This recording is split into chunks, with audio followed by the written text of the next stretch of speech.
down to validity, logistics, and statistical efficiency. And of course, when we talk about validity in a randomized control trial, that's of paramount importance. We talk about internal validity. And by internal validity, we mean the ability of our trial to be able to attribute any change that we observe at the end to the intervention. So that's what we mean by internal validity. And we want to design our trial in a way that maximizes internal validity. There are also logistical considerations. So, for example, logistics often dictate whether we can use individual or cluster randomization. Other things have to do with whether we have simultaneous or sequential recruitment. So, can we recruit all of the clusters once off, or all of the participants once off, and randomize them at the same time, or do we need to recruit them prospectively in time? In the case of individual patients, that often comes down to whether we are recruiting prevalent or incident cases of a particular disease. And that also holds for the intervention. So is it possible or feasible to roll out the intervention at once to a large number of practices, or is there a need for a staggered or a phased rollout?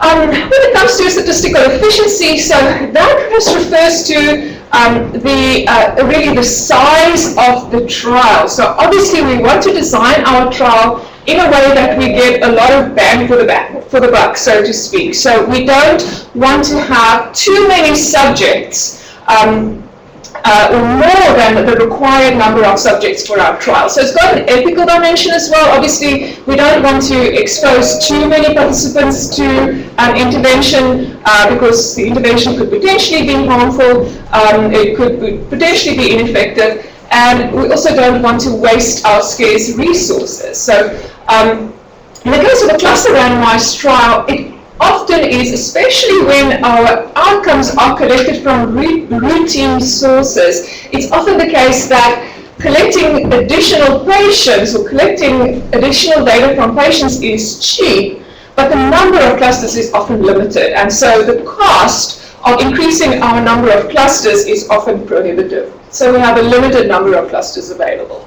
So all of those things play into the choice and the kind of discussions that I might have with somebody like Simone or Claire or Bill when we are trying to design a study.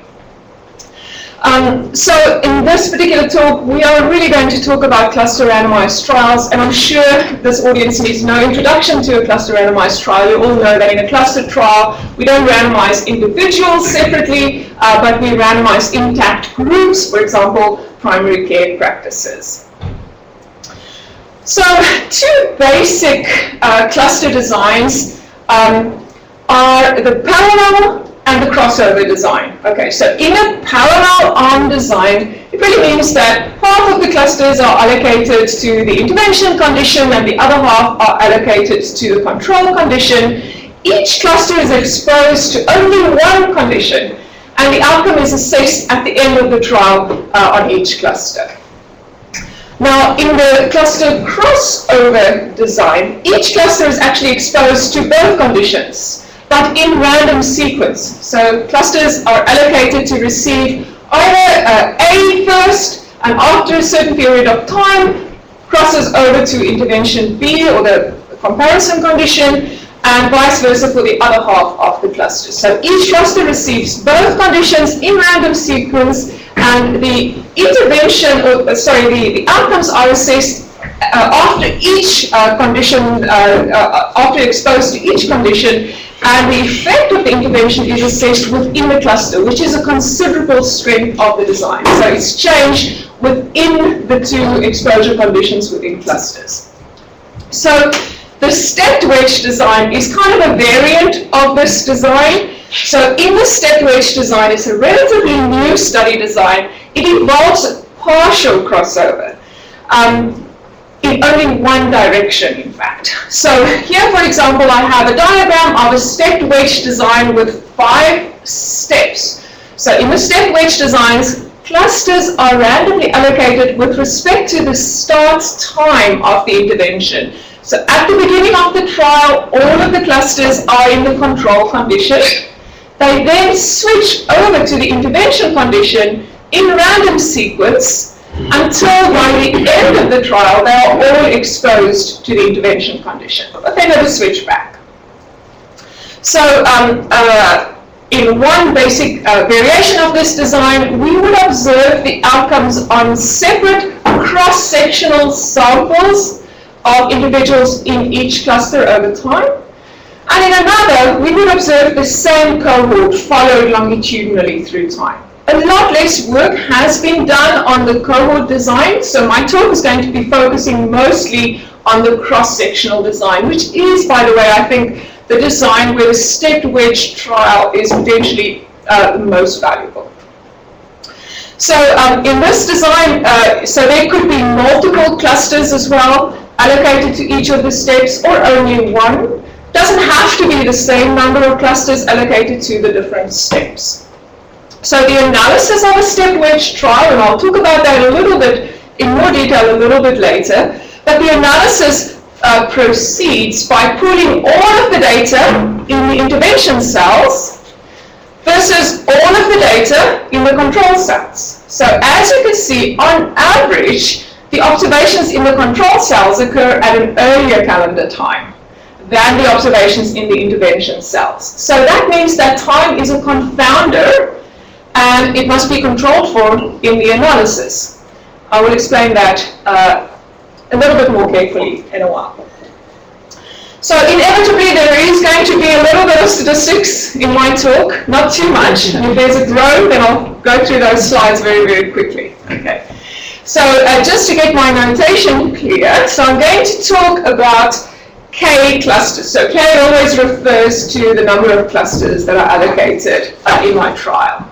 When I'm talking about the step wedge trial, I'm going to talk about the number of steps as T. So T would be the number of steps. So by the way, if there are T steps, so in that basic cross-sectional design, it means that there are T plus 1 observation periods to allow for the baseline period, right? The number of observations that I collect from each cluster at each cross-section in time is denoted M. So I'm going to have K for the number of clusters, M for the cluster size per period, and T for the number of steps. Okay, so before I talk about sample sizes and so on, I thought it might be good just to make sure we're all on the same page with respect to this concept of intra-cluster correlation. I'm sure you are familiar with it, but exactly what does it mean? So this is a key characteristic of any cluster randomized trial. So the fact that the responses of individuals from the same cluster are usually correlated. They are more similar than the responses from individuals in different clusters. Okay, so this characteristic is really fundamental to the cluster randomized design.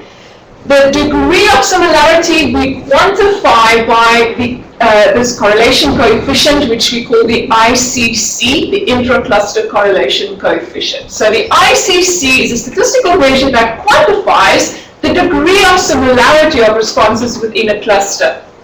Now, why does the intra-cluster correlation arise? Well, there can be many reasons. So sometimes people can choose what cluster they belong to. So patients, for example, might be able to choose what primary care practice they attend. And so it could be that patients with similar characteristics are attracted to the same practice.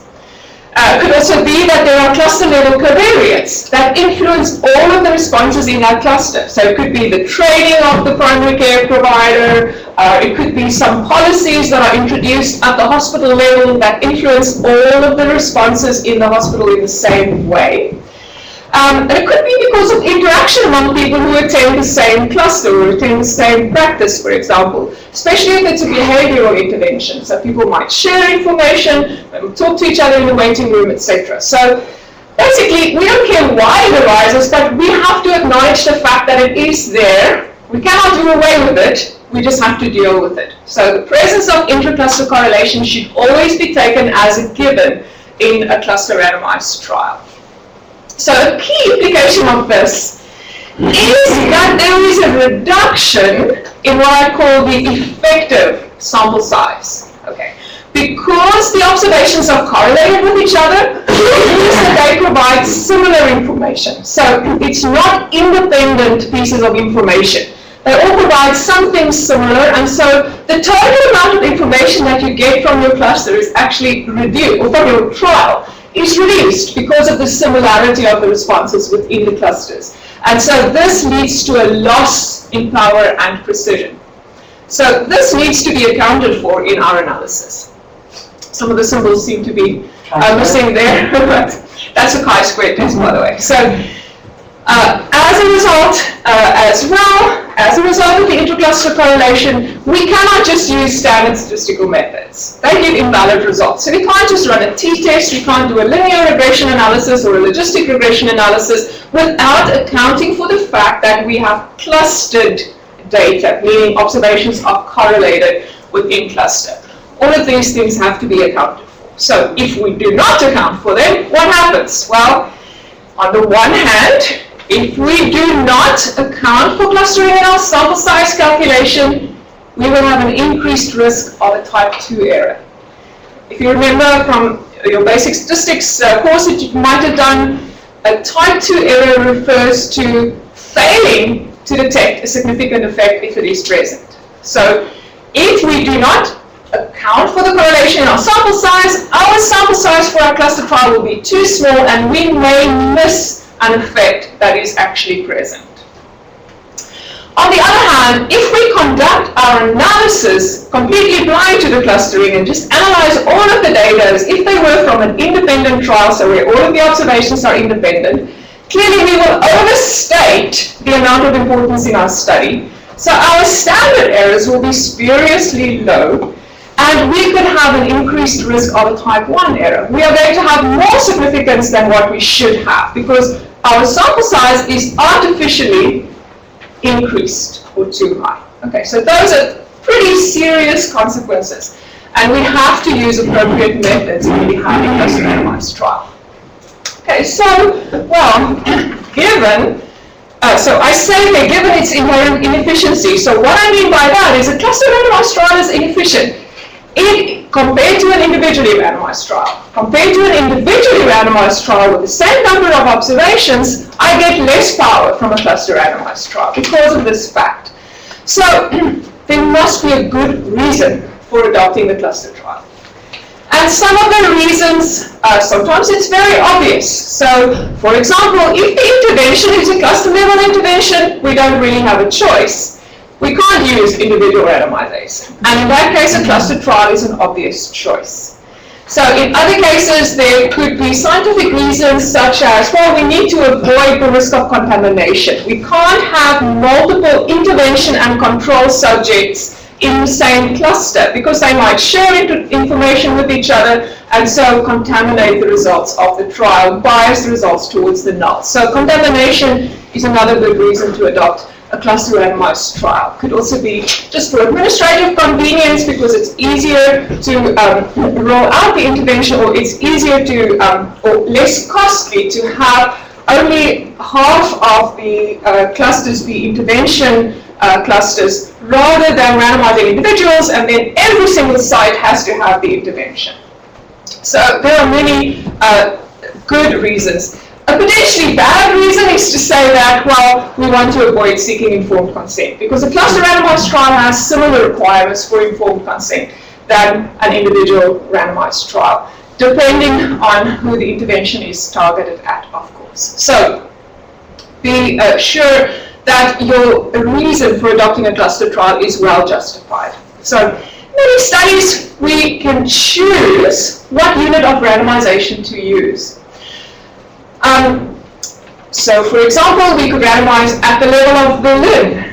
We could randomize hospitals. We could randomize wards, individual health professionals, or finally, patients. So, the choice between these, sometimes it's obvious because it's dictated by the level at which the intervention is delivered.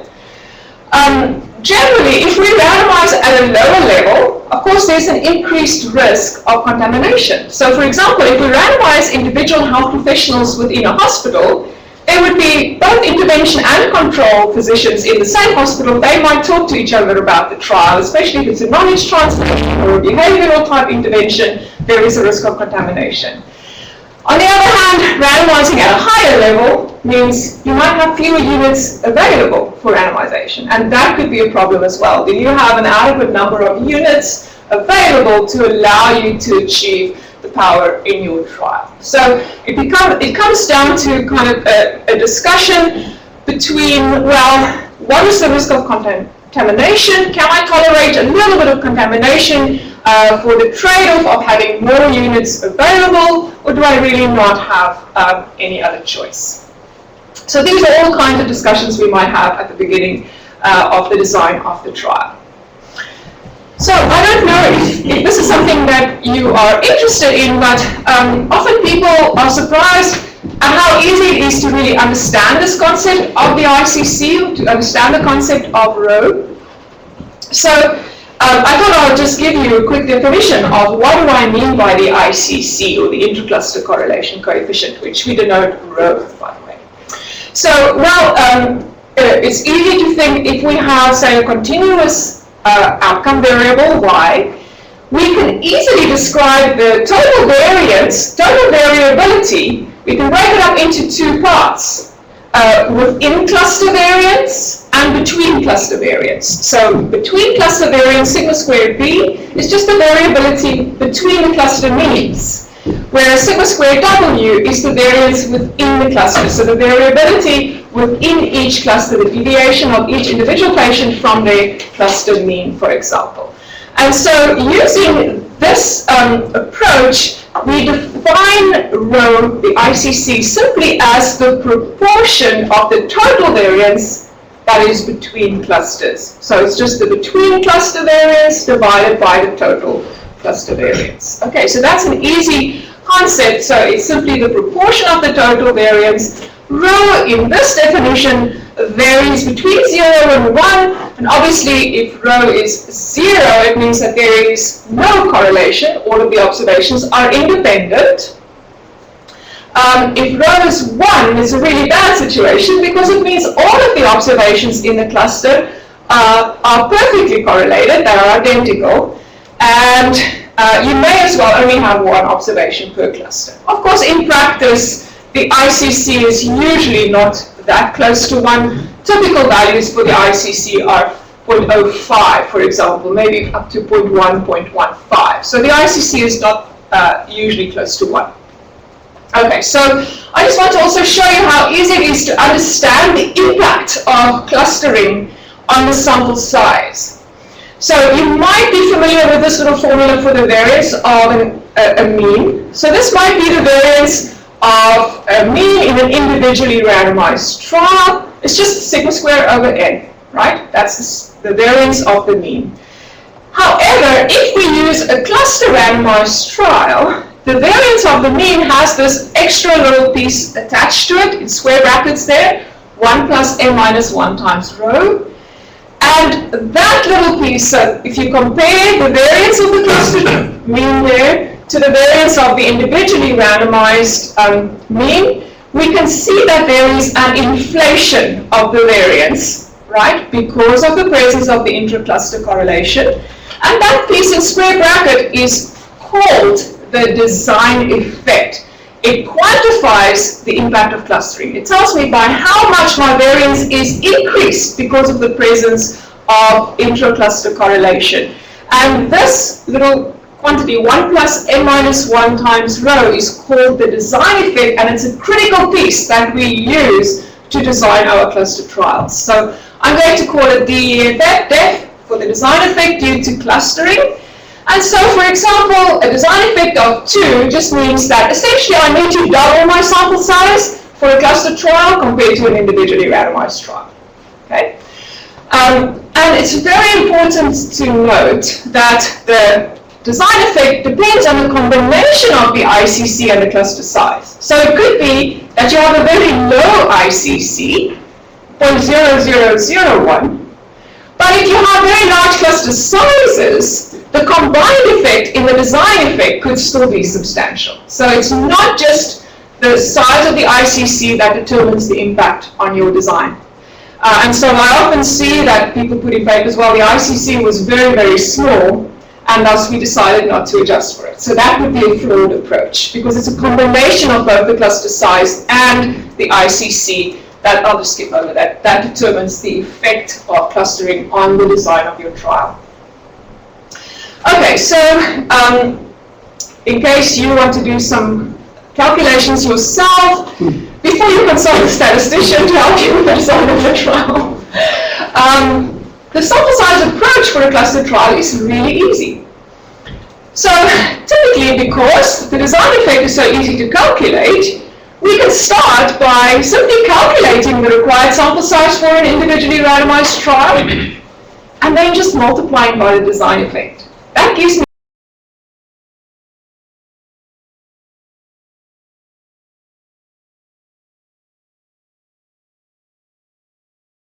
size required by the cluster size, which we assume is constant in this approach.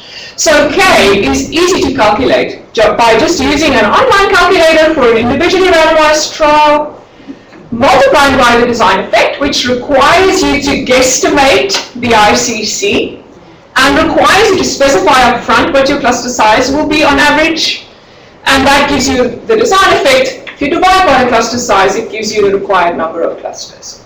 So this answer can sometimes be a little bit small. It strictly depends on the normal approximation, so we need a relatively large number of clusters, and so there is a recommendation that if this number is less than 15, that we add 1 cluster per arm. Okay, now a stepped wedge design. Very easy as well, fortunately. We're going to follow a similar approach. For the stepped wedge design, instead of calculating the number of individuals required per arm, as I did previously, I'm just going to multiply that by 2 and say, well, I'm going to calculate the total required sample size, assuming individual randomization. And then I'm also going to multiply by a design effect. But this design effect is going to consist not just of the effect due to clustering, but also a design effect because of time. Remember earlier on I said time is a confounder. Time has to be accounted for in our analysis. And so we need this extra design effect due to time to calculate our sample size. We cannot ignore the factor of time because it's an essential feature of our design. So we are going to actually have 2 design effects for a stepped wedge trial. So we multiply simply our sample size under individual randomization by these 2 design effects, and we divide by n. That gives me the total required number of clusters for a stepped wedge trial. So it's really straightforward. I just haven't defined what that design effect for time is. I can make the slides available if you are interested. Or they are easy to find in some of the references as well that I have. So here is the design effect due to time. We need to specify up front the number of steps, t, and then we have everything we need, because this parameter r, we can just calculate. It's a function of m, our cluster size per measurement period, and rho, the I.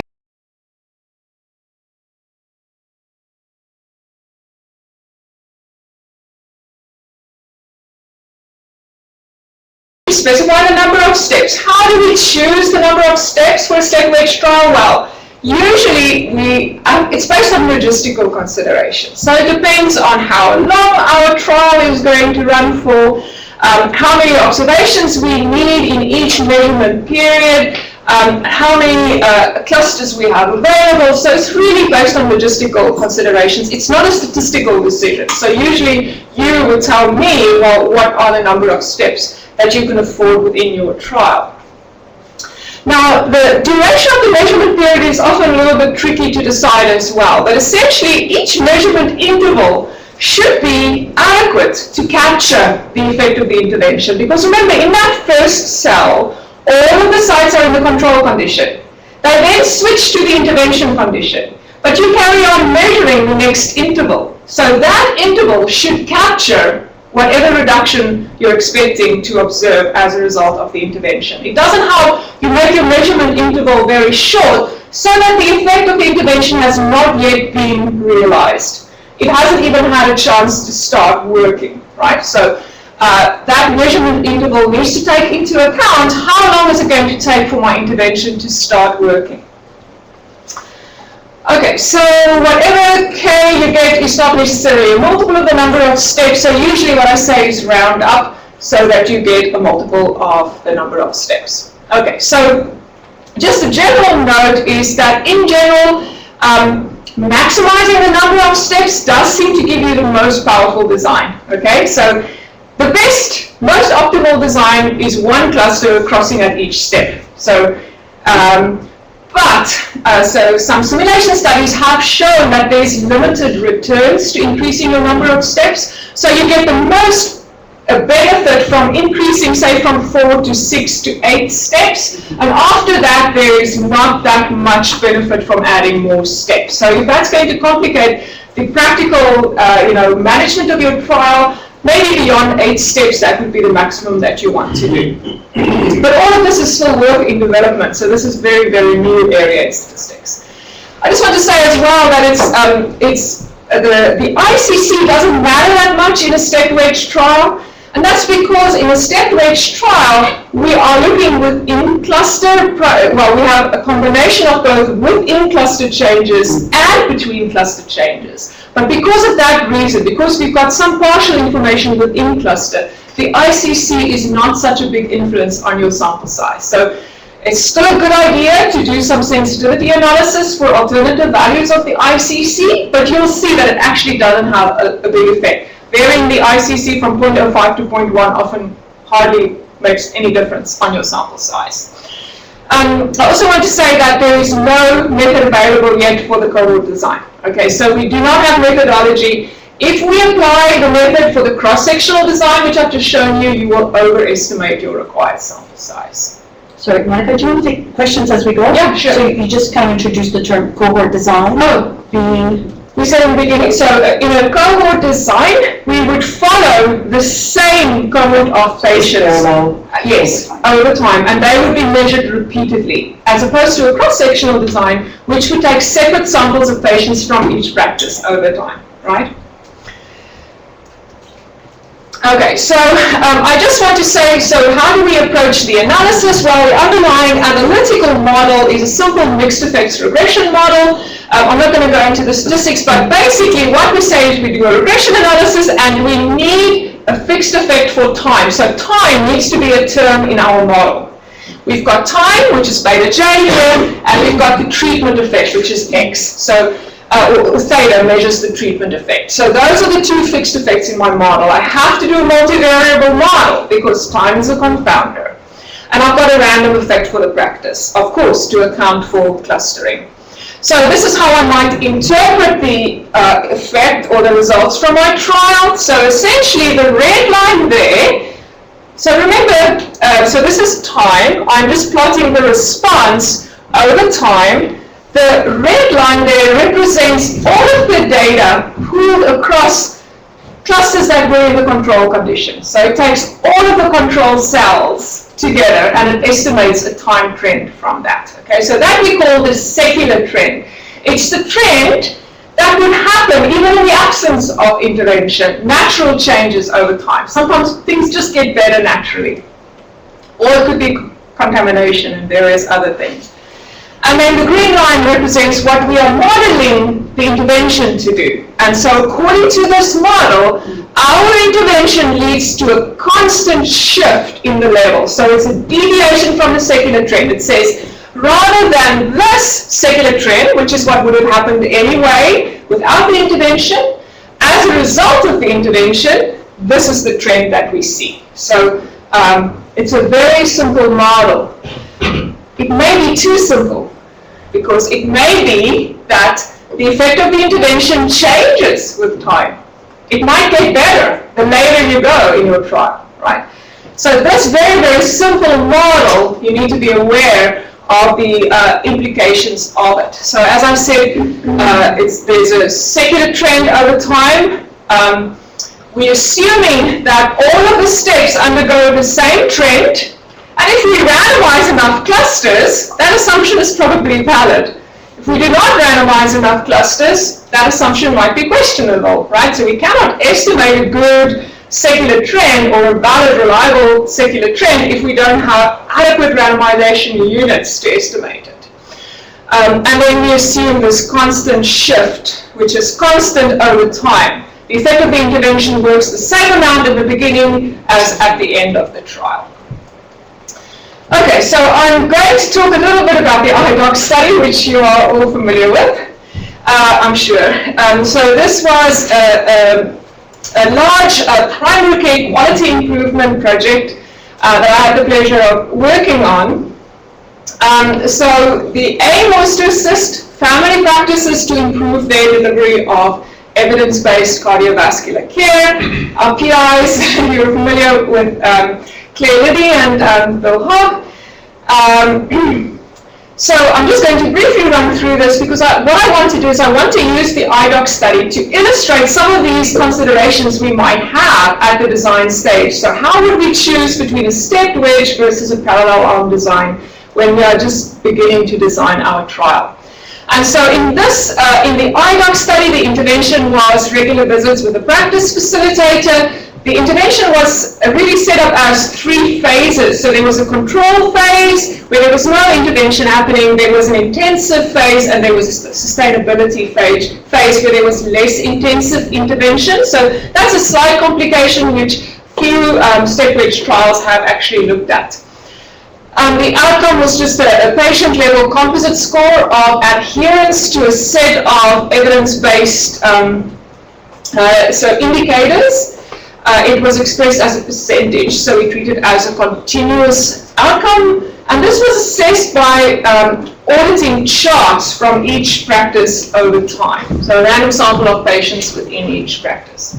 Some of the considerations were that, well, it's logistically infeasible to randomize individual practices, simply because that would have required the facilitators to travel. So this was a large scale. It had to be rolled out across the entire Eastern Ontario. And so if we had randomized individual practices, it would have required the facilitators to do a lot of traveling, basically. The trial would have been infeasible because they would have to visit all of these individual practices scattered throughout the province. So there were only 3 or so, maybe in the beginning there were more practice facilitators, so they had to concentrate all of their efforts in a reasonably small area at any one time. They couldn't do more than one small area at any one time. And it was very important that this be done at a population level, so that this be rolled out across the entire region. So the study design that was settled on was a pragmatic stepped wedge cluster randomized trial. So essentially what we did is the entire Champlain limb was divided into 3 strata, and then within each strata it was further subdivided into sub-regions. So 3 sub-regions per stratum, which were then randomly allocated to begin the intervention in one of 3 steps. Okay, so that was really just based on a practical consideration. Rather than randomizing practices, we had to randomize sub-regions to allow the practice facilitators to visit practices within a localized area. So that really dictated the design in this particular case. In terms of the sample size, these are all the parameters. The minimally important difference was established through a rigorous process. It was determined to be 8%. We knew the standard deviation from some pilot data. We had good estimates for the ICC, and we were planning to do 66 patients per practice. Okay, so how many practices do we need for this trial? So I'm going to work through just kind of maybe something that you might want to do in consultation with the statistician before you design a trial. So one thing that I might say, first of all, well, could we do this using a parallel arm design? Okay, so what I want to do is look at the sample size implications, because that's an important consideration for this design. At the bottom diagram there, I have a simplified version of the IDOC stepped wedge design, where we have the 3 steps. I'm going to say just 4 time periods for simplicity in this case. And the first possible alternative design is just a parallel cluster trial, where we have half of our practices allocated to intervention and the other half to control.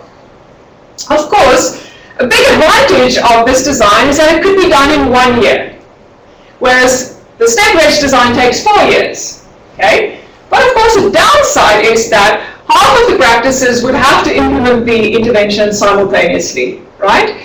And also, there's no ability to look at sustainability or trends over time. Okay? But that has some implications for sample size.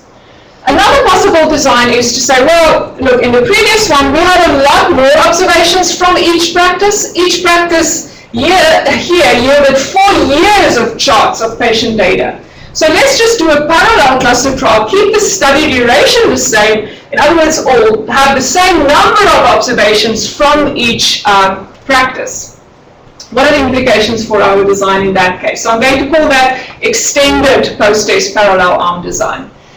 The third alternative I want to look at is say, okay, let's keep the total number of observations from each practice the same, but let's do it as a parallel trial, and we have our first observation be a pre-intervention observation, and then we have 3 repeated measures after the intervention. So I have a parallel design with pre and post observations. Okay? What are the implications for my design there? Of course, all of these previous designs that I've looked at require the intervention to be simultaneously implemented. So what about if I do a parallel arm design, but the intervention is staggered? So there's a staggered rollout. So in other words, when I have 2 clusters available for randomization, half of them are allocated, or 1 cluster is allocated to intervention and the other is allocated to control. And this happens sequentially through time. So each cluster provides both a pre-intervention and a post-intervention observation. So pre and post from each cluster, and the intervention is staggered through time. So those are the 4 designs that I want to contrast with the step-wedge design. So I'm just wanting to look at sample size considerations for now. I will conclude with issues of validity and so on. So I'll quickly tell you for the parallel on post-test design, well, as you can imagine, I need a lot of practices for that design because I only have 1 single 66 observations per practice, and I need 54 practices for that design. Now, surprisingly, if I quadruple the number of observations from each practice, it hardly makes a change in the required number of practices. I still need 50 practices, but 13,200 observations. And that is because of the intra-cluster correlation. Because all of the observations are correlated within a practice, it doesn't help increasing my cluster sizes from each practice. If I do the parallel arm pre and post, in other words, so this was the design where I had the same total number of observations from each practice, but I had a pre-intervention measure, and then the 3 post-intervention measures, there is a dramatic reduction in the required number of practices. So in this case, we would need only 6 practices. Monica? Yes? Show us back again, because it's so much easier for us to understand the, sorry. This one? So that's the design that only requires 6 practices. Right, so this the top one is the one where we gained nothing. Yeah, this is the first one. So this one required 54. Yeah. This one required only 50. It didn't really help, even though we had so many patients per practice.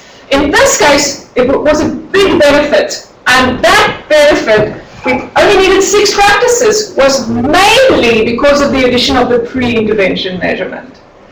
Because, so remember, I added 1 pre and then 3 post. The number of practices went down to 6.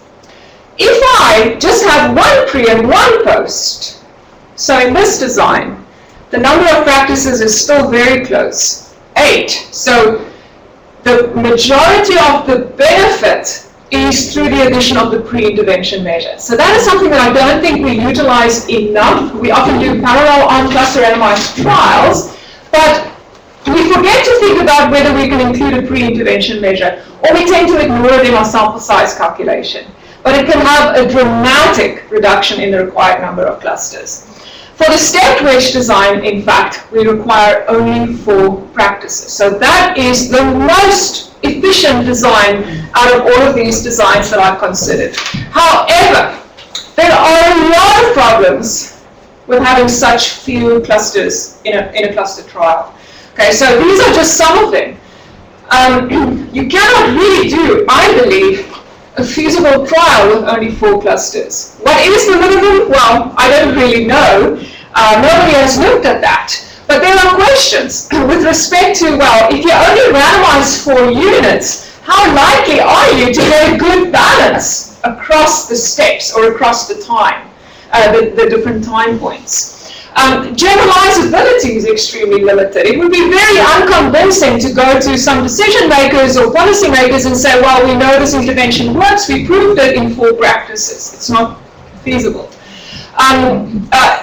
Just having so few practices as well doesn't give us a lot of flexibility in terms of the analysis. So there are a lot of problems, and I think we have to be very, very careful with designing, just believing the sample size calculation that we get from these methods. I'm going to skip over the next 2 slides. All I wanted to say there is that there are some methodological issues with that sample size approach, because it essentially assumes that the correlation over time is the same. And I don't want to get into too technical a discussion, but that sample size methodology that I showed assumes that the correlation between 2 subjects in the same cluster at the same time is as strong as the correlation between 2 subjects 4 years apart, which is not really a tenable assumption, I don't think. I think if you take a measurement from a cluster today and 4 years later, the correlation is bound to be less strong. Does that make sense? And so the methodology does not account for that currently. And I think there will be some new developments coming up where we might have to increase our sample size to account for that deterioration in the correlation. Okay. So I want to conclude by just coming back to my 3 issues of validity, efficiency, and logistics, and then see maybe what conclusions we come up with. So first of all, I want to say, well, I want to ask myself, is it possible to get a valid estimate from a step wedge trial? Can I trust the results that I get from my step wedge analysis? Well, the first thing is, well, the analysis has to be done appropriately. Remember what we said in the beginning, a step wedge trial is by design confounded with time. So a question I might ask is, well, why would we design a trial if we know it's confounded with something? Is there a good enough reason to make us design the trial as a step wedge trial when we know this design is going to require a model-based method of analysis? We have to do a multivariable model to analyze these data in order to account for time. So this model-based analysis has some underlying assumptions which need to be satisfied. So we have to be aware of those assumptions. Testing those assumptions requires a lot of clusters. If we do not have enough clusters, we cannot check the validity of our model. So now we have to rely on the results from a model which we can't verify. So that's potentially problematic.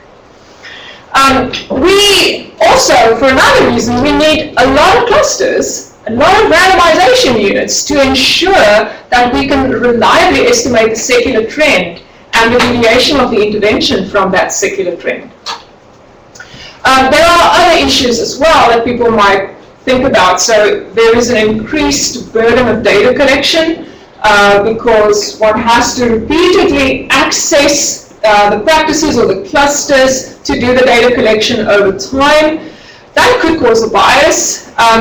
There is also an increased risk of contamination and attrition potentially, because those clusters that were allocated to receive the intervention at the very end of the trial have to wait a really long time before they get the intervention. And it could be that people talk to each other, and there could be kind of a spillover of the effect of the intervention from other practices who have already received the intervention. And there could also be problems if the intervention gets better, if the delivery of the intervention improves over time. So people get better with more practice, and so the intervention effect at the beginning of the trial is no longer the same as at the end of the trial. So that's a potential problem that we have to keep in mind.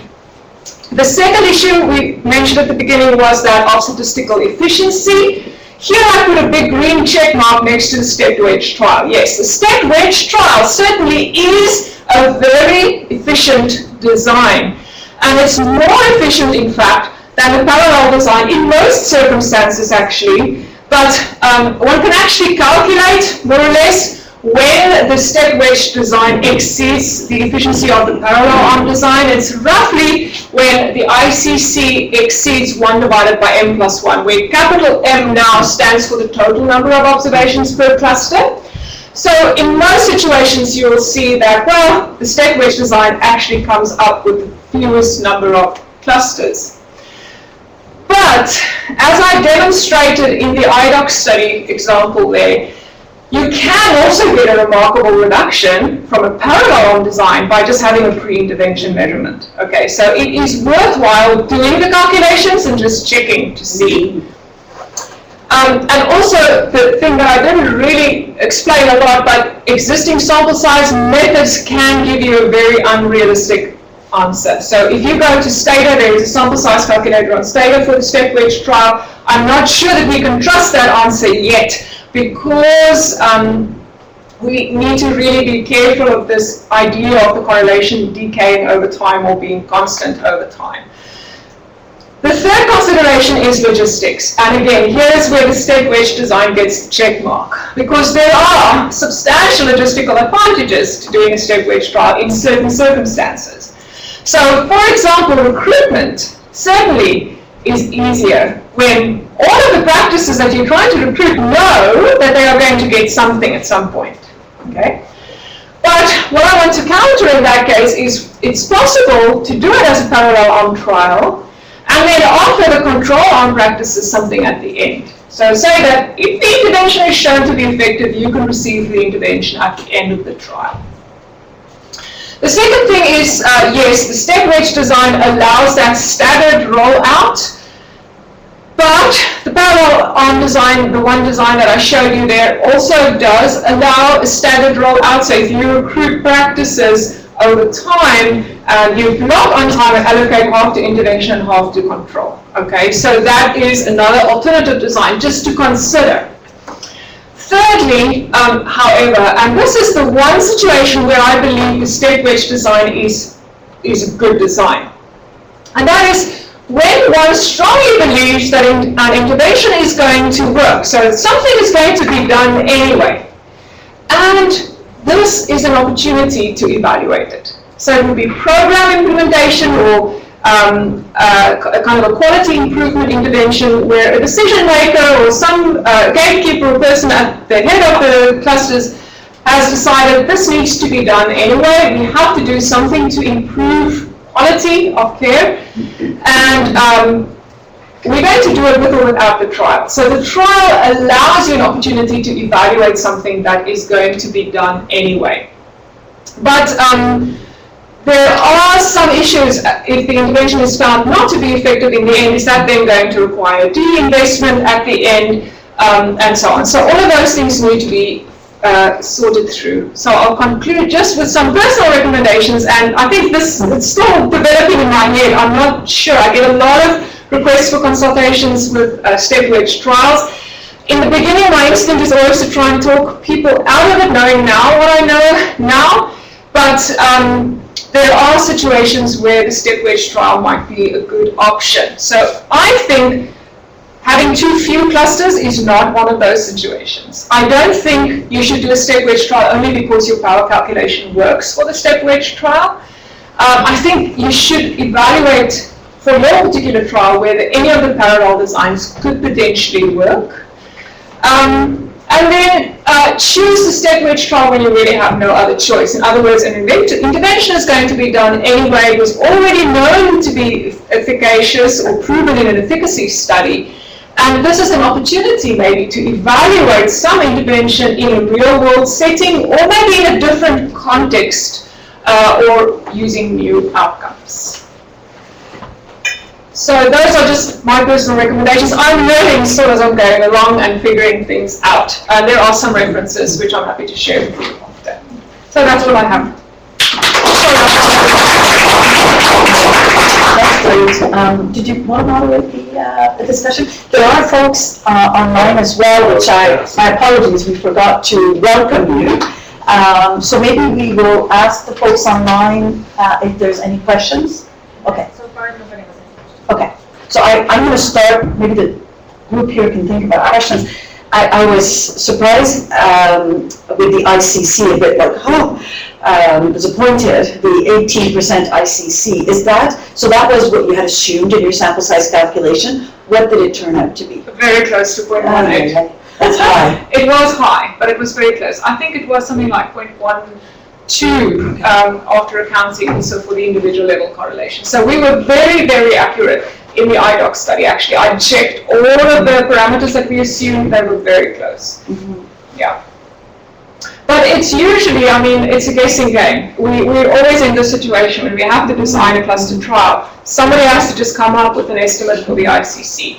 And it's a good idea to try and look at similar studies that have been done in a similar population with a similar outcome and using similar clusters and look at the reported ICC in their study. Pilot studies are often not a good idea because pilot studies are often too small to yield a reliable estimate for the ICC. Yeah. Hi, thanks, Monica. That was excellent. As you know, I always have a challenge with systematic reviews and combining cluster trials with non-cluster trials. And a lot of times the ICCs aren't adjusted. And I just wondered what your thoughts are on that. I know a lot of times we've done sensitivity analyses where we'll do it with the study and not. Other times we'll try and come up with an ICC and do post hoc analysis, which I'm never that confident in. So I just wondered if you had any quick thoughts on it. I realize that's a bit out of where you're going. Yeah, it is a bit out of it. I think so you're asking if it's a good idea to do sensitivity analysis when you do to include clusters and non-clusters in the same meta-analysis. Yeah, I mean that is tricky because you know, what ICC do you use? So they didn't report an ICC obviously, and they didn't do an appropriate analysis. Yeah, and a lot of clusters, as you know, don't report the ICC or anything analysis. Older ones anyway. I think personally, I would look at whether or not I can get a reasonably trusted estimate of the ICC for that situation. So if there is a database of ICCs available for similar clusters, similar outcomes, you know, similar situation, I might use that ICC then in a sensitivity analysis. Yeah.